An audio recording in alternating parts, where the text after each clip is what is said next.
Hello students, आज हम पढ़ने वाले हैं कक्षा छठवीं का अध्याय 7 सजीवों के लक्षण एवं वर्गीकरण का भाग 3 पढ़ने वाले हैं हम लोग। भाग 1 और भाग 2 में मैंने आप लोगों को बहुत कुछ बता दिया था।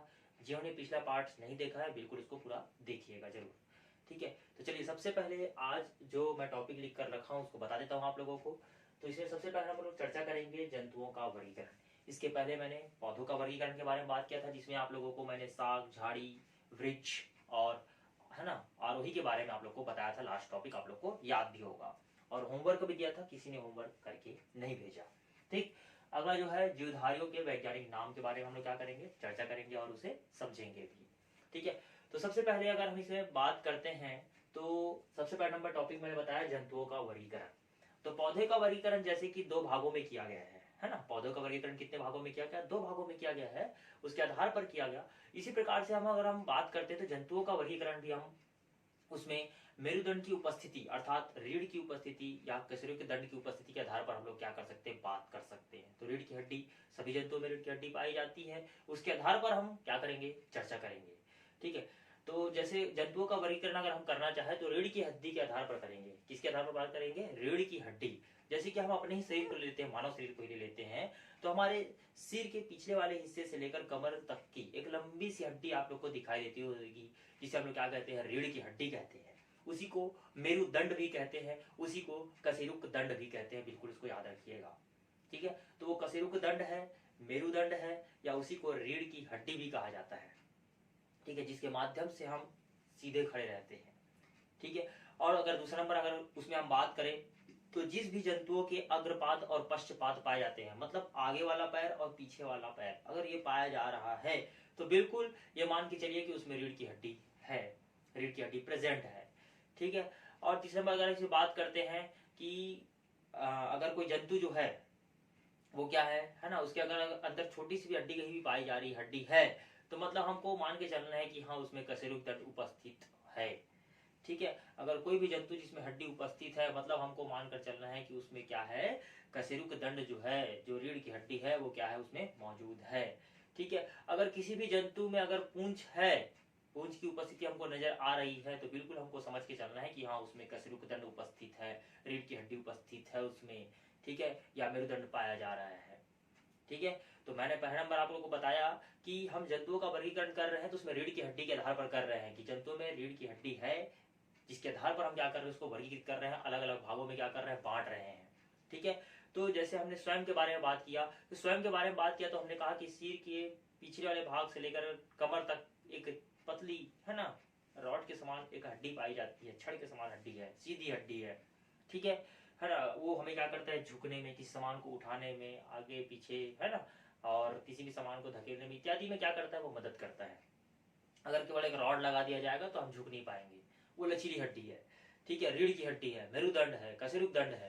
ठीक है, उसी प्रकार से जिस भी जंतु में अगर आगे का पैर और पीछे का पैर पाया जा रहा है, जैसे हम लोग बात कर सकते हैं गाय है, कुत्ता है, बिल्ली है, ठीक है, तो हम कह सकते हैं कि उसमें रीढ़ की हड्डी प्रेजेंट है। ठीक है, जिस भी जंतु में अगर पूंछ उपस्थित है तो हम कह सकते हैं कि हाँ उसमें क्या है, रीढ़ की हड्डी उपस्थित है। जिस प्रकार से छिपकली में बात कर सकता हूं मैं, मछली में बात कर सकता हूं। ठीक है, तो इसमें क्या है, सब में रीढ़ की हड्डी प्रेजेंट है। ठीक है, आगे चर्चा करते हैं इसमें। जैसे कि बात करते हैं, मैंने कहा कि अगर जिस भी जंतु में आपको अगर कहीं पर हड्डी नजर आती है तो बिल्कुल आप समझिए कि हाँ कि उसमें क्या है, रीढ़ की हड्डी उपस्थित है या उसमें हड्डी प्रेजेंट है। तो रीढ़ की हड्डी, कशेरुक दंड या मेरुदंड बिल्कुल उपस्थित है उसमें, जिसके माध्यम से वो चलना, उठना, बैठना इत्यादि काम कर सकता है। ठीक, चलिए इसमें आगे बात कर सकते हैं। तो जो कशेरुक दंड जिसे पाया जा रहा है, जैसे वाले जंतु मैंने बात किया, मछली, ठीक है, छिपकली, ठीक है, ये सब क्या है, मनुष्य, ठीक है, गाय, कुत्ता, इस सब में क्या है, कशेरुकी दंड पाया जा रहा है, जिसे हम लोग क्या कहते हैं, कशेरुकी जंतु कहते हैं, याद रखना। ठीक है, कशेरुकी जंतु कहते हैं, क्या कहते हैं, कशेरुकी जंतु कहते हैं, जिसमें कशेरुक दंड पाया जा रहा है, मेरुदंड पाया जा रहा है, जिसमें रीढ़ की हड्डी पाई जा रही है, उसे हम लोग क्या कहते हैं, कशेरुकी जंतु कहते हैं। ठीक है, और वे जंतु जिसमें रीढ़ की हड्डी प्रेजेंट नहीं है उसे हम लोग क्या कहते हैं, अकशेरुकी जंतु कहते हैं। जैसे कि बात कर सकते हैं केचवा, जिसको हम लोग क्या कहते हैं, छत्तीसगढ़ी में गेंगरवा कहते हैं। ठीक है, तो वो जो है, वो केचवा जो है, जोंक जो है, ठीक है, और बात कर सकता हूं इसमें जो घोंघा है, केचवा और कछुआ, ठीक है, केकड़ा, ठीक है, सीप और बात करूंगा इसमें जो कन खजूरा जो होता है उसमें किसी में भी क्या नहीं पाया जाता, रीढ़ की हड्डी नहीं पाई जाती है, बिल्कुल इसको याद रखिएगा। कन खजूरा नाम लिया मैंने, केचुआ नाम लिया मैंने और केचुआ नाम लिया मैंने, ठीक है। साथ ही साथ मैंने कहा कि सीप, ठीक है, और साथ ही साथ जो मैंने बताया केकड़ा, इनमें क्या नहीं पाया जाता, रीढ़ की हड्डी नहीं पाया जाता। मतलब ये किस में आ जाते हैं, अकशेरुकी जंतु में आ जाते हैं। किसे पाए जाते हैं, अकशेरुकी जंतु, मतलब इसमें रीढ़ की हड्डी, मेरुदंड जो है, कशेरुकी दंड जो है वो बिल्कुल भी नहीं पाया जा रहा है, इसलिए किसके अंतर्गत आ जाएंगे, अकशेरुकी जंतु के अंतर्गत आ जाएंगे। अब देखिए जंतुओं का वर्गीकरण हमने किसके आधार पर कर दिया, रीढ़ की हड्डी प्रेजेंट है या नहीं है उसके आधार पर हमने इसको विभाजित कर दिया, ठीक है। तो रीढ़ की हड्डी उपस्थित है, मैंने जैसे बताया मनुष्य हो गया, गाय हो गया, कुत्ता हो गया, बिल्ली हो गया, खरगोश हो गया, ये सब में रीढ़ की हड्डी है। मैंने जैसे नाम लिया था छिपकली, नाम लिया था मछली, नाम लिया था, इनमें सब में रीढ़ की हड्डी है, ठीक है। लेकिन मैंने अभी नाम लिया जैसे कि अकशेरुकी जंतु, मैंने कहा कि केचुआ बात करते हैं, जोंक बात करते हैं, घोंगा बात करते हैं, केकड़ा बात करते हैं, कन खजूरा बात करते हैं, इनमें किसी में भी रीढ़ की हड्डी नहीं पाई जा रही है, ठीक है। अर्थात ये कौन से जंतु है, अकशेरुकी जंतु है। तो एक कशेरुकी जंतु हो गया और दूसरा हो गया अकशेरुकी जंतु। इसके आधार पर हमने क्या कर दिया, जंतुओं को वर्गीकृत कर दिया, ठीक है। चलिए आगे बढ़ते हैं, इसमें अगला नंबर टॉपिक जो है जीवधारियों के वैज्ञानिक नाम। तो जिस प्रकार से हम जानते हैं कि हमारे संसार में बहुत सारे जीव जंतु हैं, ठीक है, और बहुत सारे जीव जंतु है, उसी प्रकार से पेड़ पौधे भी है। तो पेड़ पौधे का नाम करना, अगर हम उदाहरणता बात करते हैं कि हमारे आसपास अगर हम हिंदी में आम को आम ही कहते हैं, ठीक है, लेकिन इंग्लिश में बात करें तो आम को हम क्या कहते हैं, मैंगो कहते हैं, ठीक है। उसी प्रकार से हम छत्तीसगढ़ी में क्या कह देते हैं, आमा कह देते हैं, ठीक है। और अगर मराठी में बात करें तो इसे आंबा कहते हैं, क्या कहते हैं, आंबा।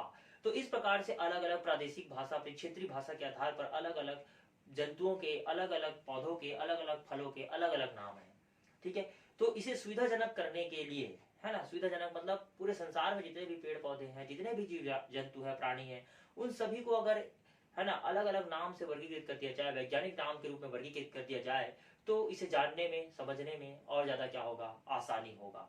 तो इसलिए स्वीडन के वैज्ञानिक कैरोलस लीनियस ने, क्या नाम था, स्वीडन के वैज्ञानिक कैरोलस लीनियस ने क्या किया था, द्विनामकरण पद्धति, या जिसको हम लोग कहते हैं वैज्ञानिक पद्धति, है ना, जिसके माध्यम से उसने क्या किया था, द्विनामकरण पद्धति के आधार पर जंतुओं का और पौधों का नाम का वर्गीकरण किया।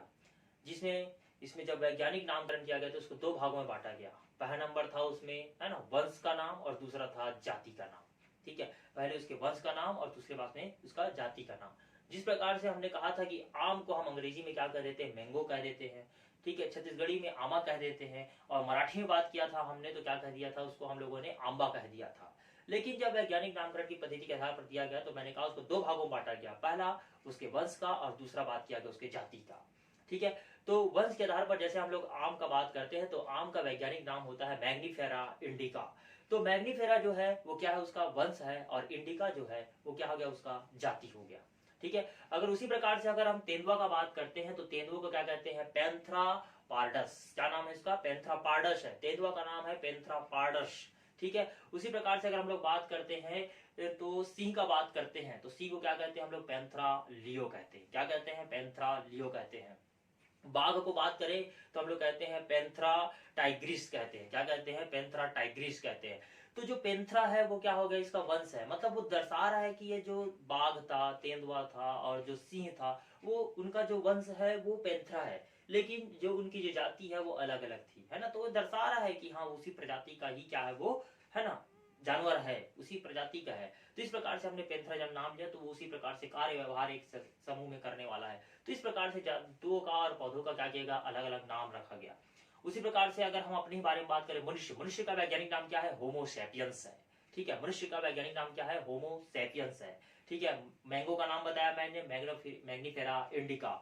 मेंढक का नाम है राना टिग्रीना, क्या नाम है, राना टिग्रीना। तो राना जो है वो क्या है, उसका वंश है, और टिग्रीना जो है वो क्या है, उसकी जाति है, ठीक है। तो उसी प्रकार से अगर हम गुलाब का बात करें तो गुलाब को क्या कहते हैं, रोज इंडिकस कहते हैं। तो रोज क्या है, इसका वंश है, और इंडिकस क्या है, इसकी जाति है, ठीक है। तो इस प्रकार से ऐसे बहुत सारे क्या बोलने चाहिए, है ना, जंतुओं के और फलों, पेड़ पौधे के इतने सारे वैज्ञानिक नाम है ना, जो आपको आगे का कक्षाओं में जाओगे तो आप लोगों को समझने को, पढ़ने को भी अच्छे से मिलेगा।